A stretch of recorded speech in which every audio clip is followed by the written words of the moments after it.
শুভ সকাল, আসসালামু আলাইকুম। পোলা পাতা নিতে আসছিলাম, দেখলাম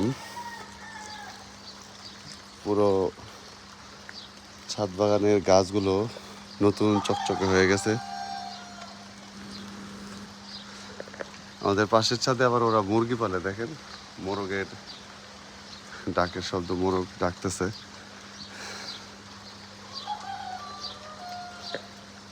দেখেন মাশাআল্লাহ কি সুন্দর ধুন্দুল। ধুন্দুল গাছের একটা চমৎকার ব্যাপার হচ্ছে, দেখেন কি সুন্দর ফুল। ওরা এই ধুন্দুলের যত্ন কম নিতে হয়, কিন্তু ফিডব্যাক অনেক ভালো।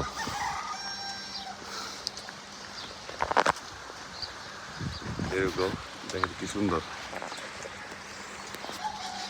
এটা হচ্ছে আলু গাছ, ডালিম গাছ, আদা গাছ, আনারস গাছ, সব গাছই টুকটাক আমার ছাদ বাগানে আছে। আজকে গাছ দেরিতের দিন কেন বললাম, কারণ আজকে সকালের বৃষ্টিতে ওদের সবার মন ভালো হয়ে গেছে।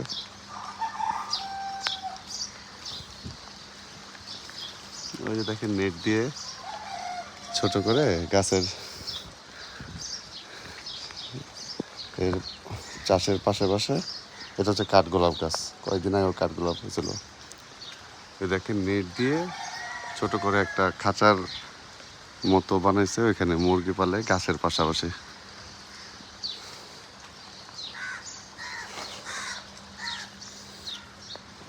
টিনটিনি, আহারে ওরা দিয়ে ভিজে আরো লজ্জা হইতাছে। এই যে নতুন আরেকটা কলা পাতা গাছ, ওইটা পুরানোটা। আমাদের এখান থেকে এই যে ছাদ, এই রাস্তাটার নতুন কাজ হয়েছে। রাস্তাটার পিছনের প্রায় 3-4 বছর আমরা কষ্ট করছি। রাস্তার কাজ হয় না, কাজ হয় এটা সেটা। Here is the fact. ধুন্দুলের জন্য আজকে আপনার উপরে আসছি। ধন্যবাদ। আল্লাহ হাফেজ। আসসালামু আলাইকুম।